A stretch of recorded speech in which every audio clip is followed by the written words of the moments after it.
City. This is Charlie Rose.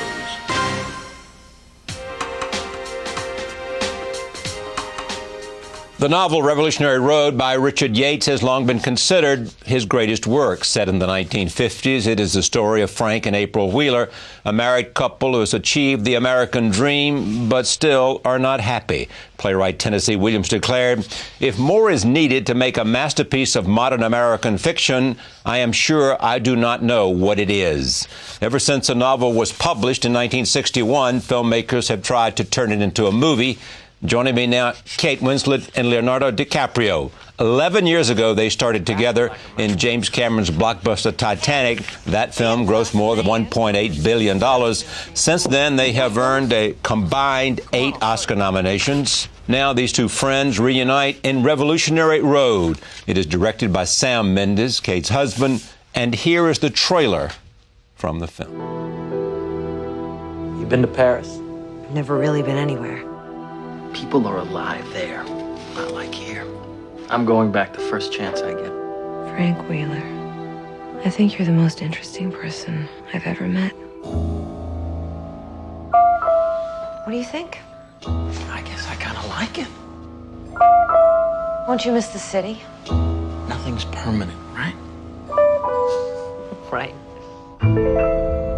Love me, love me, love me, say you do. Look at us. We're just like everyone else. We've bought into the same ridiculous delusion. Let me fly. This idea that you have to settle down, resign from life. With you. I want to feel things. Really feel them. A man only gets a couple of chances in life. It won't be long before he's sitting around wondering how he got to be second rate.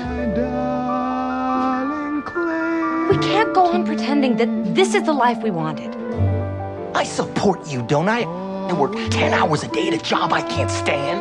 You don't have to. But I have the backbone not to run away from my responsibilities. Who made these rules anyway? Just because you got me safely in this little trap, you think you can bully me into feeling whatever you want me to feel. In a trap. Yes, You yes. in a trap.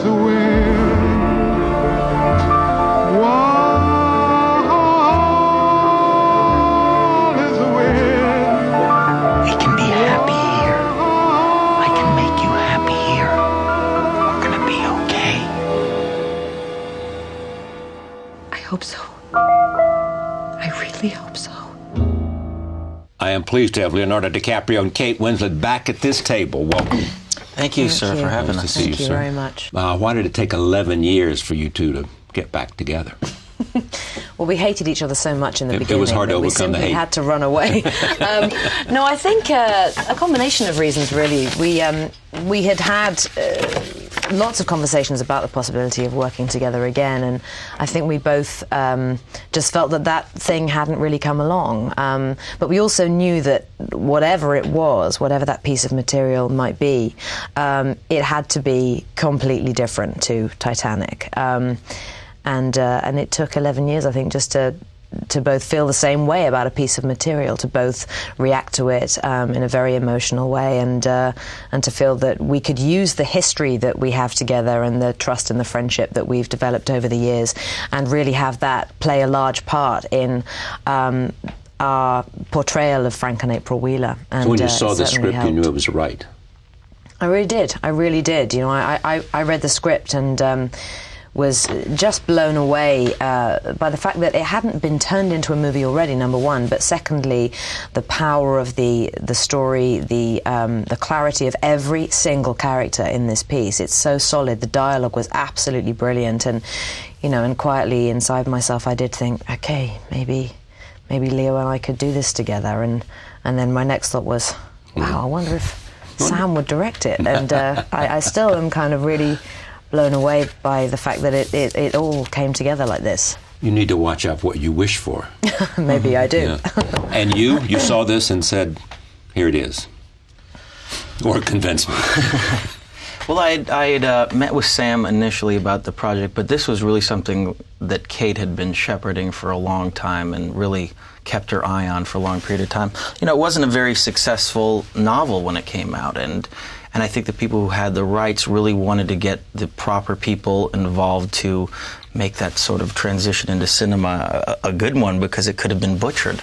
And after reading the novel, as interesting as the script was, I mean, the novel just lent itself so completely to actors. I mean, here you have this tremendous amount of subtext. I mean, Yates was able to sort of channel into each one of these characters' minds in a way that I've never ever seen before, and it was kind of revolutionary and groundbreaking. So when I got to read the book after reading the novel, after reading the script, I just said, wow, look at this plethora of stuff that I could sort of tap into, and all the actors can tap into while making this movie. That's what an actor looks for. Yeah, absolutely. I mean, that's the stuff that you essentially have to make up yourself when doing a movie, and that's complicated work, and it takes a long period of time, and you're not always necessarily the best writer in your own right. You know what I mean? You have to imagine these things when you put them up on screen. So Yates gave us like the most tremendously complex characters to play that were multifaceted and not necessarily.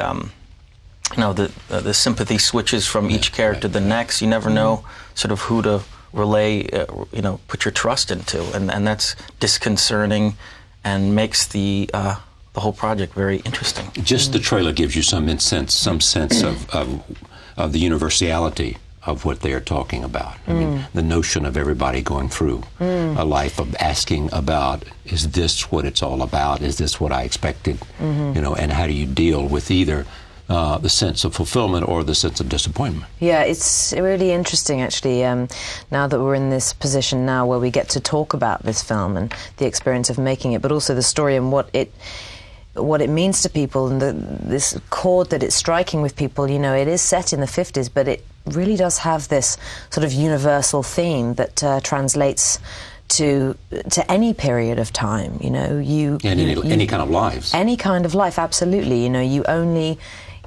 you're only happy if you're happy deep down inside of yourself. And the truth is, every single character in this film is looking for that happiness, you know, wanting to have those questions answered for them. And, you know, it's been so interesting to hear people say, wow, you know, I went home and I did sit there and have a scotch and think to myself, is this the life that I wanted? Or should I go to Paris? Or should I go to Paris? Or should I go to Paris? Blow my brains out? Yeah, and do I have the courage to change it and do anything about it? You know, Yeah. But it really does make people think, and as an actor, that's one of the great things about this job. It's the actor's privilege to attempt to make people think and to tackle great material. Yes, absolutely, and really get your hands as dirty as you can. Was there any part of Sam that said, I've done this, I have done suburban life before? Yeah, he did say that, didn't he? I mean, he was very he was very honest about that, you know, early on. He said, look, there's no point in me pretending that I haven't made a story set against a suburban backdrop before. But to him, it was such a different story, such a different period of time, and the characters are so wildly different to the characters in American Beauty. And he is just fascinated by the human condition. And in this particular case, you know, the plight of Frank and April Wheeler, who are, you know, such extraordinary characters, but at the same time, as Leo was saying, unbelievably complex and complicated, and also trying to stay together. You know, this is a story about two people who will do whatever they can to find what it was that they had when they first met. They're not trying to pull away from each other. They're dealing with their own reality at the same time, trying to... Absolutely, and... their own honesty, I think. That's right, and the honesty that they share as a married couple, it ends up resulting in this incredible cruelty between the two of them. I mean, we got to be so mean to each other, Leo and I, and it was great. It was so great, wasn't it? I'm just going to sit here and see how you react to it. He loved it more than I did, Jimmy. Did you? I did. Well, you mean engaging in the cruelty that the script demanded? Well, it was one of the first things about the screenplay, which I immediately said, "Why, I really cannot wait to do those sequences with Kate," because when you develop a sort of a friendship with somebody over the years, there's just a trust factor there. We both know that we have the best intentions for each other, but we also know that we can sort of push each other's limits. And there's probably no other actress out there that I would feel as comfortable sort of attacking. And I know she could give every bit of it right back to me. So I kept saying during the production of the film, I can't wait for these sequences. And so much of the movie was about what was left unsaid between two people. And Sam really set this movie up like a stage play, almost like, we were kind of living these people's lives out. I don't know, it was a great release, so to speak. And for me, just to continue with that thought, for me as an actress, working alongside my wonderful friend over there, who wants to test your limits. But it was some of the most exciting acting I've ever seen in my life. It really, really was. And being there for Leo in the off-camera during some of those very difficult, heightened emotional scenes between the two of us, it was very hard for me not to cry, just because it was really upsetting for me to see him go to that place and to be so moved by what he was doing, and also to see him literally do things with his face and as an actor that I have never seen him do before in any of his performances or as a human being. And I remember saying to him, I seriously, you just did things with your face that you've honestly never done before, and I'm very freaked out right now and have to go and sit down. But it was exciting for us to, just to explore the endless possibilities, and I think that's why it's easy for us to talk about. Does what she's saying resonate with you? I have to be honest and say I never know. I think we both share the same sort of need to do a good job. We want to give the best possible performances that we can. We work very hard at what we do, but whatever suspends that disbelief for an audience, whatever makes an audience member feel like, oh, I believe that, and all those factors that are involved, I'm still yet to figure out, because that formula is something that is intangible. You never quite know what will be off-putting towards people, and I've never really discovered that. You just look for the best possible. But is part of the goal you're reaching for is to make the character believable? Absolutely. So that they see nothing but the character. Well, all you essentially do, all the research that you do beforehand, all the conversations that you have, all the rehearsal, all the thinking about the lines, the changing of the lines, all this stuff is, a desire to find some sort of emotional truth within that character, and that's all you consistently do 24 hours a day when you're working. That's it. And it's a sort of, like I said, it's a formula that I don't think anyone truly understands, because when I see a movie, there could be one of 2,000 factors that make me say, oh, I'm watching a movie. I don't have that suspension of disbelief. I can't sit there for 2 hours and say, I can't forget that element of that film. And it could be a piece of set decoration. It could be, a piece of terrible acting, terrible directing. It could be a combination of anything, or the storyline as a whole, or what one character does. So who knows? And that's what we're constantly attempting to do as actors or people in this industry, is that try to find that one little gem where that chemistry is right. You know that you can push her to her limits. What does that mean? Again, I have no idea. No, you know what it is? You just know you enjoy it. People use that. It makes you better. People use that term shorthand. Is there a shorthand between you two people, or do you guys? Yeah. What it is the ability to know that I'm not going to insult this person if I tell them the truth. If we talk about the material and I say this scene sucks, I'm not going to insult her, or you weren't that great in conveying what I think you were trying to convey, or you were. You are, or you're not going to say that? Well, you know what I'm saying? We were able to do that, and we took advantage of that friendship. We really took advantage of the fact that we know each other on such a, for such a long period of time. We know we have the best intentions for each other. We took advantage of that for this one. We did, and I was actually sort of thrown by how, I don't know, sort of psychic I sometimes felt of you. I would see Leo try something in a take, and I would, as he was delivering a line, I could see him saying the line right to me and thinking, this isn't working at all. And it was brilliant. And I would say to him afterwards, you didn't think that worked, did you? And he would say, no. What? How would you know that? I was like, babe, come on. And by the way, it did completely work. But then in the same breath, we were also able to say to each other, but go back to doing that thing you did 2 takes ago, because that really worked for you.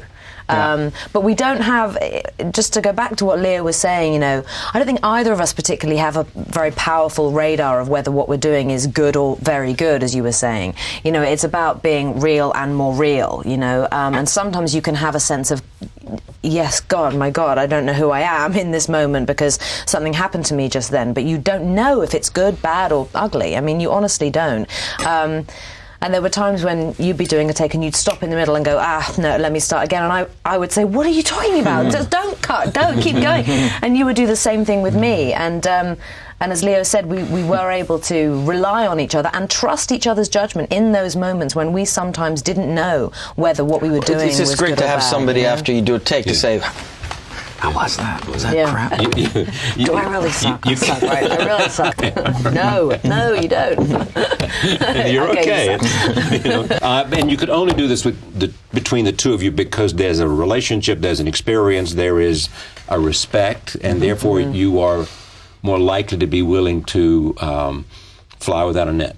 Yeah, that's exactly it. I mean, I think we, you know, in many ways provided that safety net for each other, but more importantly, Sam really was this unbelievable support mechanism for all of us, and the way that he rehearsed the actors, the way that he brought us all together as a company. I mean, it didn't even, to use the word the cast or the talent, just doesn't even occur to me in this instance. We were a company of people. He brought us together like he would his company of actors in a theatre, as Leo was just saying. We rehearsed for, I think it was over 3 weeks, like quite a long time, and in rehearsal... Are these just readings around a table or actually doing scenes? Literally, like, as we're doing now. Right. Lots of coffee, lots of cigarettes, and lots of pieces of paper and script everywhere, and everybody feeling free to talk about their characters, each other's characters, this scene, bits from the book that we were sad to lose, being able to have the conversation with Sam and the screenwriter Justin Hayth about why they had chosen to leave certain things out, understanding it from their perspective, and them encouraging us to tell us what our perspective was. And it really was a collaborative effort, and these, you know, bonds were bound in that rehearsal room, and then Sam did this other wonderful thing that Leo has talked extensively about, which is he shot it in sequence, in as much as we could, with the exception of all the work at the Knox Building, which is Leo's Frank Wheeler's place of work. It was shot in story order, so. Right.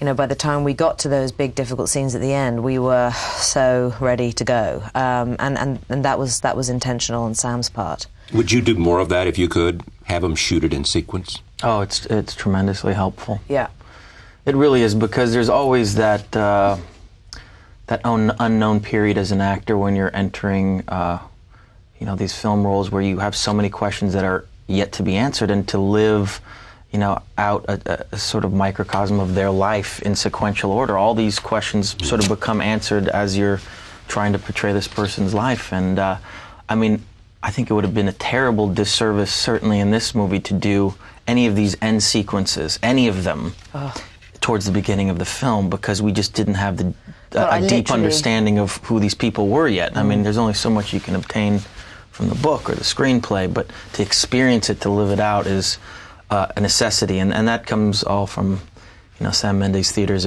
experience and his ability to work with actors and his knowledge of what actors need. And he would ask very interesting, penetrating questions right in the middle of doing a take. Like what? Like, you know, walking to your car, and I remember one instance walking to my car going to work, and I sort of look back, and I have a sort of look of disillusionment on my face, and Sam goes, "Well, what do you think he's really feeling right now?" I said, "Oh God, well, I thought he was a little sad, but yeah, but why? Why do you feel like he feels that? Is he connected with her yet? Oh, maybe he isn't. Oh," and then so it makes you, you know, he's not necessarily directing you, but he's making you sort of get this, you know, this sort of self-discovery about who this person is, and saying, "Oh, wow, I didn't think of it that way. Okay, I need to re-ask myself that question." You know, there's a sort of immediate response that you have as an actor to what you're supposed to do, but when you have somebody asking you the proper questions, it's that fine-tuning that makes, I think, a good performance. Yeah, I mean, that's an amazing skill to have, to make you want to ask questions, to get deeper inside. But it absolutely is, and it's also unbelievably clever on Sam's part, because what it does for the actor is it makes them own their character more than the director and more than any other actor in the piece. And he absolutely encouraged that from the word go. It's your character. What do you think? Only you know how this should be played. You've invested more into this one person than anybody I can on the explain planet. this line to you. I can tell you what I think it means. But at the end of the day, none of that matters.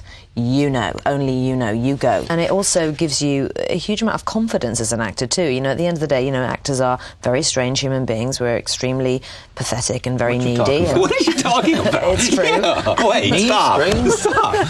Strange, pathetic. Well, let's think about it. You know, we go to work every day and we go to work every day and we pretend to be somebody else. What the heck is that about? Is that strange or pathetic or both? It's a combination of, you know, we can all be extremely needy. And everybody in this audience watching this is saying, I'd like to be her, or I'd like to be him. Not strange or pathetic. But, you know, I want to be. Sam did this wonderful thing of boosting the confidence levels. He really did. Boosted the confidence level. Yeah, and what happens to an actor when your director makes you feel very, very powerful is you are so unafraid to try anything, number one, but number two, you just don't care about who's watching, looking stupid, making mistakes, tripping up, trying an idea that just doesn't work. I mean, I would sometimes say things to Sam and think, man, he's never going to go for this, you know, and I would say, can I just try one that's a little bit, you know, etc., etc., and he would say, yeah, try it, absolutely, try. You never know until you try. And sometimes some of the most spontaneous moments come out of an absolutely off-the-wall idea that I myself, perhaps with other directors, wouldn't have the confidence to say, can I just try one like this? I know it's kind of crazy. Nothing to Sam was crazy, nothing at all. And for me, just as his wife, one of the most rewarding things about the experience of working with him was actually watching him with everybody else, observing him with the other actors. You know, he was very different with Leo to the way he was with me. He was so tender and dear, wasn't he, with Kathy? Absolutely. He was just amazing with Kathy, and he sort of adapted himself like a great teacher, you know. He sort of adapted himself to the needs of every different individual child, you know, in the way that every child is different, so is every A kind of actor. psychologist who understood Yeah, absolutely. their being. How often does something like this come along for you? Did you see a lot of properties that have all this potential? It is a literary masterpiece, so it's a throwback to when that stuff sort of mattered, and that's mattering less and less in today's day and age, you know. So it is rare. It's extremely rare, and it's, you know, like we've been talking about, it was like doing a theater production. It was like a piece of actor's studio work. It was a different genre of film than we're used to. I mean, here are two pretty pathetic, self-indulgent people. At the end of the day. These are the characters. These are the characters. I mean, I think they're striving for happiness. I think that, as a matter of fact, April's character is the only heroic one in this story. I think my character is tragically unheroic. He does not have the courage to lead the life he wants to. He's unheroic because he, as we saw and we'll see again, he's there simply saying, look, I work 10 hours a day, I'm trying to make things okay, and can't you see I'm doing my best, and it's not easy, and I don't like my work, and she's heroic because she says, let's go to Paris. To me, I felt like all he wanted to do inevitably at the end of the day was be patted on the head and told, good boy, you're doing a good job. You know what I mean?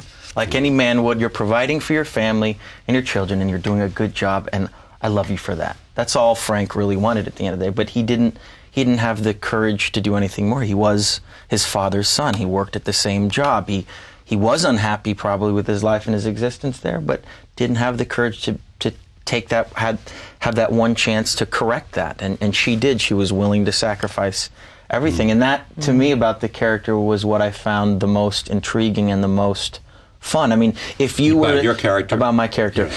If you were to make up a story like this in today's era, say in the suburbs, there would have to this couple would have to win the lottery or have accidentally killed somebody and stuffed them in their garage, and there would have to be some explosive element in order to change make their it work. lives. It wasn't a psychoanalysis of two people that are, you know, trying to find happiness but are on two different courses in life and are trying their best to retain what they once had. But did the character see her as heroic or not? It depends on how you look at it, you know. I mean, when I first read the novel, I thought it was so much about the time period, 1950s, post-World War II, this great migration to the suburbs, what the idyllic, the iconic American family represented, the role of the man and the woman in the household, the man providing, the woman staying home, being the housewife.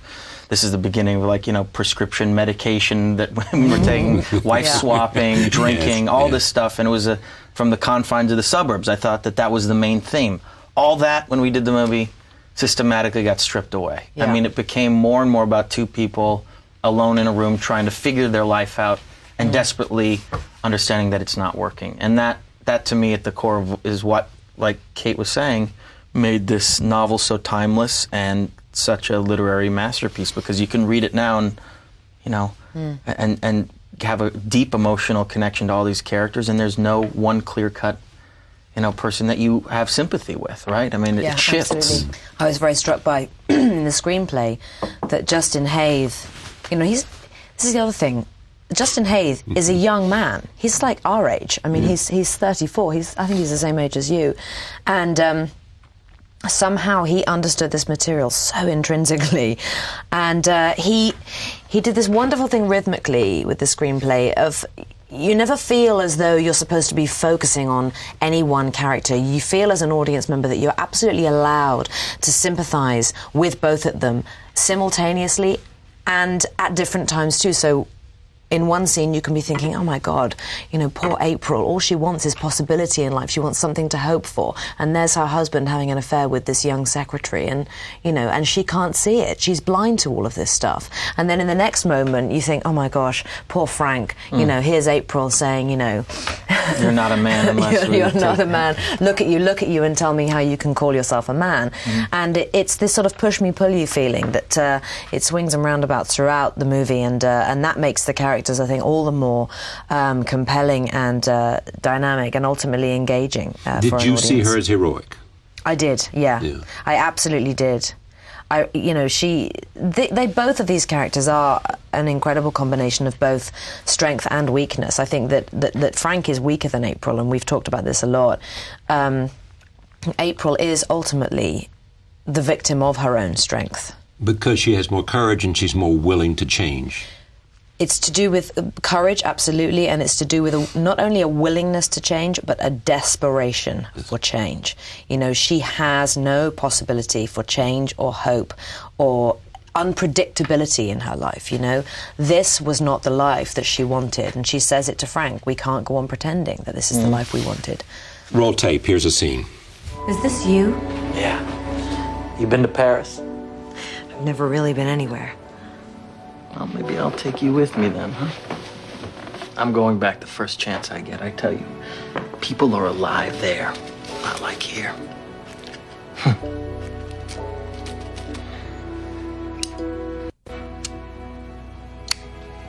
All I know, April, is I want to feel things. Really feel them. I think you're the most interesting person I've ever met. Ain't that a lie? she was lying big time, wasn't she? Oh, bless her, she didn't know what she was getting herself She into, didn't did know she? the mundane existence that was set forth from those She thought you were comments. glamorous and bohemian, but no, you were Mr. Boring. There's something to that, too. And No, there definitely is. life is not exactly how you perceived it at first meeting. No, absolutely not. The most interesting man I've ever known. I think you're the most interesting person I've ever met. You know, the truth is, I think I think in that moment she absolutely meant it. Of course she did. Absolutely in that moment meant it. You know, but there's an interesting backstory for April in the novel, which was shot actually and was going to be used in the film as flashbacks when she was a child, and the same with Frank's character, flashbacks to when he was a child. And tonally, Sam felt that it was unnecessary. He didn't like the feeling that the audience was being told that, you know, these characters had been messed up by their parents, therefore understand them, forgive them. He wanted the audience to experience Frank and April as we were able to experience them as actors, and not put them in the past tense in any way Or at as all. victims. Or as victims, absolutely. They could not be victims. All right, roll tape. Here's another scene. Frank, I have had the most wonderful idea. I've been thinking about it all day. Baby, what's all this about, Do you know how much money we have saved? Enough to live on for 6 months without you earning another dime. And with the money we could get from the house and the car, longer than that. What we could get for the house? Sweetheart, what are you talking about? Where are we going to live? Paris. What? You always said it was the only place you'd ever been that you wanted to go back to, the only place that was worth living. So why don't we go there? You're serious? Yes. What's stopping us? What's stopping us? Well, I could think of a number of different things. For example, what kind of a job could I possibly get? You won't be getting any kind of a job. Because I will. Oh, right. Don't laugh at me. Listen a minute. Do you know what they pay for secretarial positions in government agencies in Europe? No, I don't. Listen, Frank, I'm serious about this. Do you think I'm kidding or something? Okay, I just have a couple of questions is all. For one thing, what exactly am I supposed to be doing while you're out earning all this money? But don't you see? That's the whole idea. You'll be doing what you should have been allowed to do 7 years ago. You'll have time. For the first time in your life, you'll have time to find out what it is that you actually want to do. And when you figure it out, you'll have the time and the freedom to start doing it.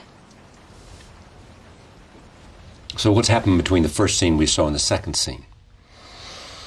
Well, it's interesting because in the novel, there's a tremendous amount of dissatisfaction between the two characters once they've settled into the suburbs. And she's tremendously unhappy there. I'm unhappy with my job. And a lot of that was stripped away in the movie because unless the audience was invested in this idea of Paris, this sort of idyllic dream that would solve all of their problems, and unless you saw how that sort of transformed their life and changed them, then the sort of spiral downwards wouldn't have been effective, I don't think. And of course, Paris ultimately is an illusion. I mean, Paris is, they could have gone there, who knows what would have happened, but to me, I think these people were sort of destined to be apart. That's what I feel, anyway. I mean, we all have our own opinions about it, and we've talked about it, but it could be that one chance that could have resurrected their marriage, but I think that these were, like I said, two trains on way different tracks in life that just missed. Do you disagree with any of that? No, I'm just sitting here thinking, God, just everything you're saying is absolutely exactly the way that I feel. To see and it. Yeah, absolutely. And when I think about those scenes right there, you know, the first scene that you saw is when they have just met. It's literally the night after they meet at a party for the first time, and she's talking about, you know, you should have been allowed to do what you wanted to do 7 years ago. You'll have time, you know. And she's talking about this period of time since they got married, since they started having children, and I think about the scenes towards the end of the film and just how, you know, they're like open wounds, both of them, you know, and they're like throwing knives at each other, practically. And they just get to a point where the unspoken tension between them, the things they've never had the chance to say to each other, just come out in the most venomous way. But it almost has to be that honest. They have to have that level of honesty and brutality with each other in order to just feel something and be heard. And I'm just struck by it watching these scenes again. You know, it's so real, isn't it? I mean, it is so real, that quest for happiness. And I look at April and I think, oh God, look at her. She is so excited by this idea of just change, possibility. It doesn't have to be like this. Come on, look at us. We always said that we were better than this. Let's be those people. Can't we? Have we forgotten how to do that? It's so touching, you know, because it just, bless her little heart, it was never going to be. But you also look at yourself and say, Jesus, Kate, you have, when you deal with material like this, you understand how it all can go wrong and how you can get mired down. And then you look at yourself and say, on some scale, you know, I've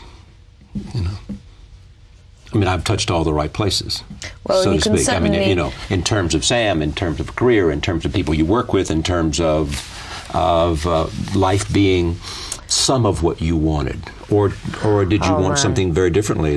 Oh no, you know, I mean, the truth is the career that I have and the life that I have, you know, this is not what I expected at all. I never expected any of this. I'm still. So if you didn't have this, you wouldn't be disappointed. No, No. I mean, you know, my nature is I'm a pretty positive person, you know. I can find inspiration in a cardboard box. You know, I've just always been one of those people, and I think Leo and I had the very similar upbringing, you know, very much kind of hand-to-mouth existence. You do whatever you can to make things work, and, you know, to have fun, you don't have to throw money at a situation. And so because I grew up like that, I don't need lots of things to make me happy.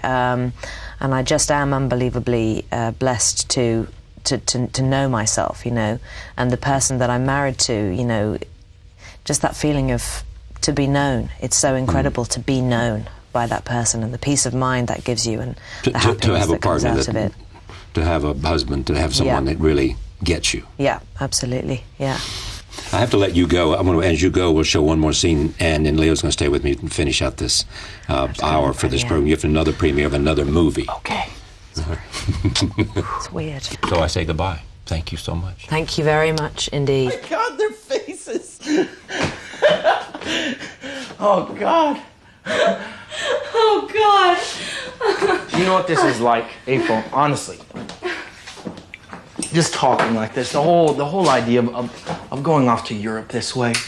This is the way I felt going up to the line the first time in the war. I mean, I was probably just as scared as everyone else, but inside I never felt better. I felt alive. I felt full of blood. I felt everything seemed more real. The guys in the uniforms, the snow on the fields, the trees, and all of us just walking. I mean, I was scared, of course, but I just kept thinking, this is it, you know? This is the truth. I felt that way once, too. When?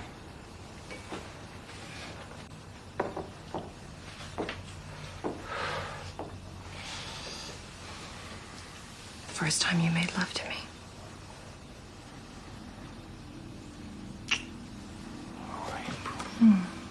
Here's a sense I have. You don't do this often. Mm-hmm. We ask frequently. I assume and that you choose to do it when there is material that you feel special about and that you like a lot and you want more people to know about. That could be the case. That could be the case, yes. But my attitude towards publicity in general has always been very bizarre. I've never quite... To me, you know, I have heroes. I have great heroes from the past that I felt always retained a level of mystery about their life. And that, for me, was all thrown out the window when I did the film Titanic. So when I did that movie, I realized it would never quite be the same. So, you know, and I think that is fundamentally truly important for an actor to be able to, like I was talking earlier, to suspend that disbelief. If you know way too many things intimately about a specific human being, they're not able to convey those characters realistically to an audience. You feel like, oh, that's not him, he's just acting, or that they're nothing like that. And so, yes, I feel like when there is specific material that I feel deserves this type of forum, I do seize those moments, so you're right. What is it you most want us to know about Frank? To see the character and not you.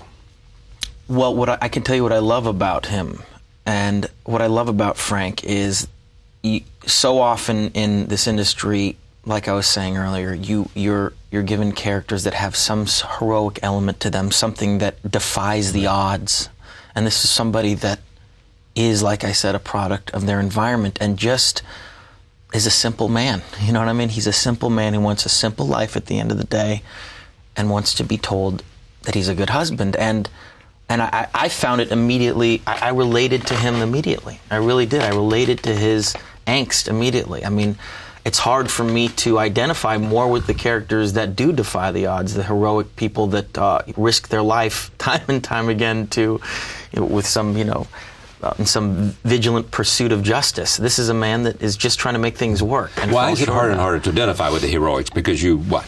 Because I lead a life nowhere near that, my friend. I mean, I go to these sets and, I get jobs and I research characters and I get paid money to be an actor. So, it's, I mean, there's obviously sometimes where you just do have an emotional connection to somebody, even if your life is nothing like them. And I remember sitting here talking with you about The Aviator and Howard Hughes, and right. I Larger than life. that was one of those characters in my life where I felt like I felt a connection with the man. I felt that I needed to put this guy's life up on screen, and it was something that took eight years to sort of hone and get right.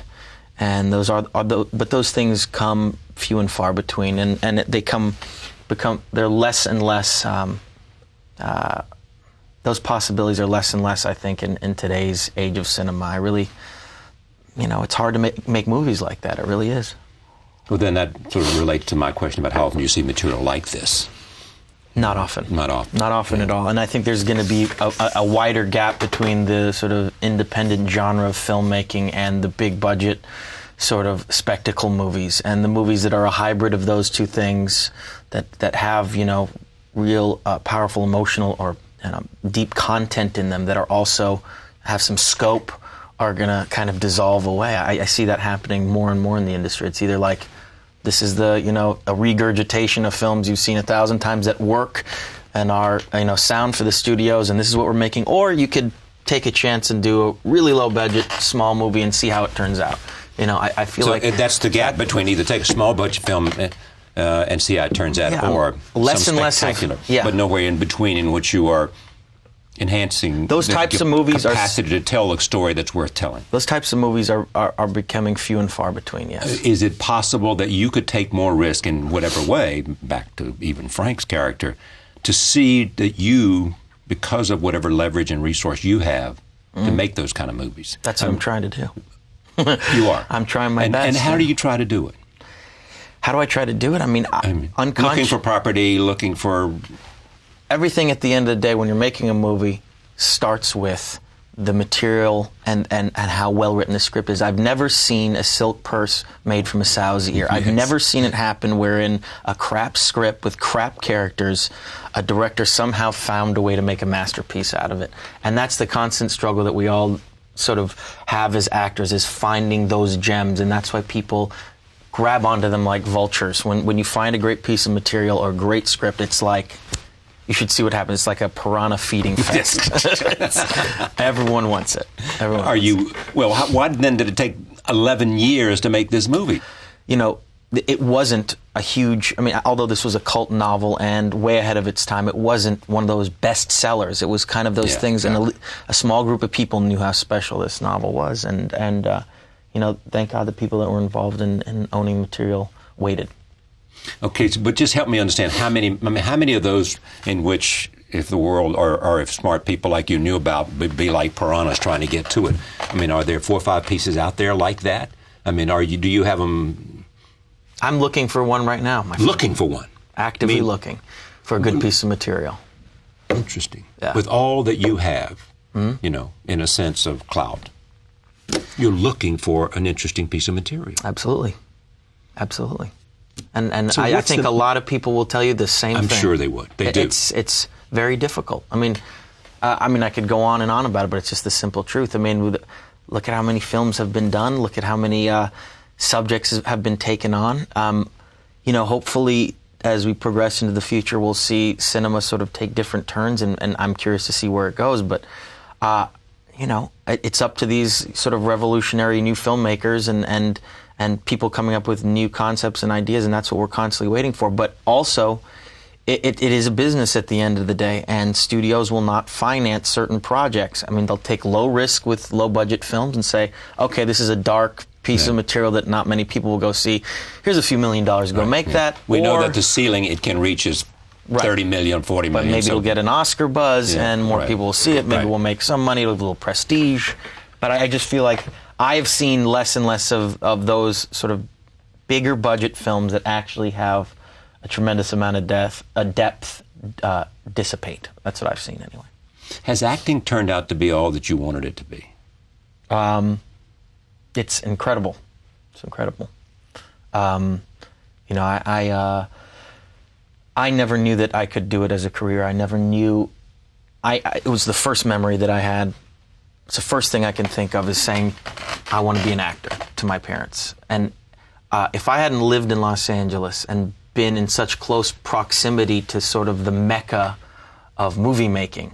If I didn't have parents that said, okay, we'll drive you to auditions, we didn't have the economic means to, move camp from Idaho to Los Angeles because some snotty 10-year-old kid says, I want to be an actor.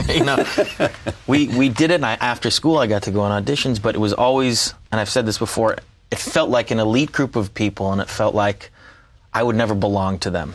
So once I got the opportunity to, for example, get the movie This Boy's Life with Robert De Niro, I said, wow, now I'm able to I might be able to steer the course of my career. I might be able to have a career similar to these guys that I so admire. And that I knew at 15 years old was the biggest gift in the world, and that's never left me. I've never that thirst or that hunger for wanting to give one great performance that I'm truly satisfied with, or be in one movie that I said, I love this film, is something that I don't know will ever be quenched. I don't know, and I think that's a good thing, because it keeps pushing you. You're constantly dissatisfied, in other words. But have you found it yet? I mean, do you think, in other words, do you have to live with the idea that it's not quite what I dream of doing? Not acting, but finding that performance, that character, that story.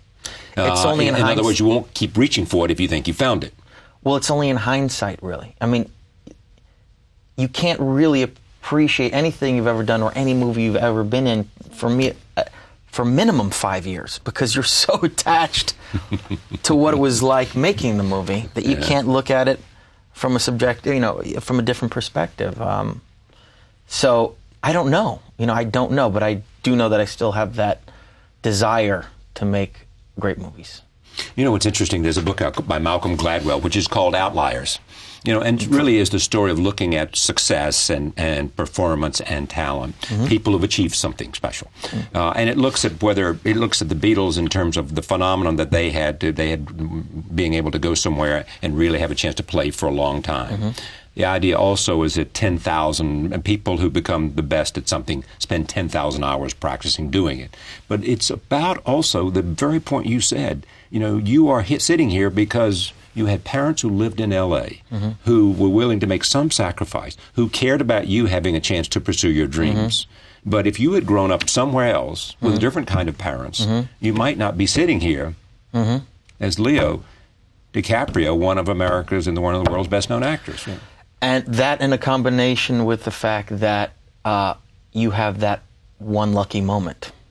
And that you can't discount. I mean, I don't care what anyone says, whether somebody has talent or not, whether they were destined for a certain career. If you don't get that one opportunity and you're not there at the right time to seize it and you didn't go for it, none of it would happen. I would not have the career I would have right now whatsoever, I don't think. I mean, it's all about a showcase or that ability to do that one thing that says, okay, now we'll allow you to do more movies. That's it. Now, was that Titanic or something else? No, that was I think that was either This Boy's Life or Gilbert Grape. I was talking about Gilbert Grape. Right. If I didn't have I would have been very, very happy continuing doing television work. I would have loved it. I would have been doing commercials and sitcoms. It would have been fine. Yeah. I mean, doing some theater. I was ecstatic to be an actor. Period. I was finally saying, "Wow, I can do this for a living. I don't need to have some other vocation and do this on the side." And that, growing up in this industry, I know what a very special gift that is, because there's a lot of people that would love to be working actors and unfortunately aren't. And that's the bottom line for me, what I'm most happy with. This is all the cherry, this is the whipped cream and the walnuts and the cherry on the cake. Being able to choose your roles, all this stuff is like, beyond it. It really is. Yeah, but when Gilbert Grape happened, did you see it? This is my option. This is my opportunity. I've got to be there for this because this could make all the difference in the world. Or did you simply say, man, this is a great role. I'm going to give it all I have? Well, that was an interesting decision point. It's funny you bring that up because I don't want to do any big sob story about how I grew up and, the financial background that I had. But to finally have an opportunity after This Boy's Life, that first movie that I did, there was another movie wherein I got offered more money than I could have ever imagined. And I was about to say yes to it, but there was actually something, and I'm kind of surprised in hindsight looking back as a 16, 17-year-old saying, wait a minute, there's this role here that is substantially less money, but I knew, and that all came from having watched these great movies in the past, that I knew I wanted to strive for doing something a little bit better. And I don't know where that came from. It's really weird. Because I should have taken that other role. You know what I mean? But I had these heroes. You know, I really had these heroes that I knew did certain types of movies. Who were those heroes? Oh, God, I mean, I remember watching, of course, James Dean as a young child as a young kid, as a 12, 13-year-old. Mitchum, of course, De Niro, of course, Hoffman. I mean, all these guys. I mean, endlessly watching their films. I mean, Monty Clift, of course, Brando, all these guys. They all have something. There is a line there, though, that goes through all of them. I mean, it's part sort of clear talent, but it's also sort of, there was a kind of outlaw about all of them. Mm-hmm. There's a kind of sort of rebellion about all of them. Mm-hmm. Mitchum, say, clearly Dean, clearly Brando. Mm-hmm. Talent, rebellion, outlaw. I mean, there is a certain, the people who appeal to you the most have a certain outsider quality. Yeah. Do you think of that? I'm a bit of a rogue myself. I see what you mean. You know who the first one was? I would think Cagney.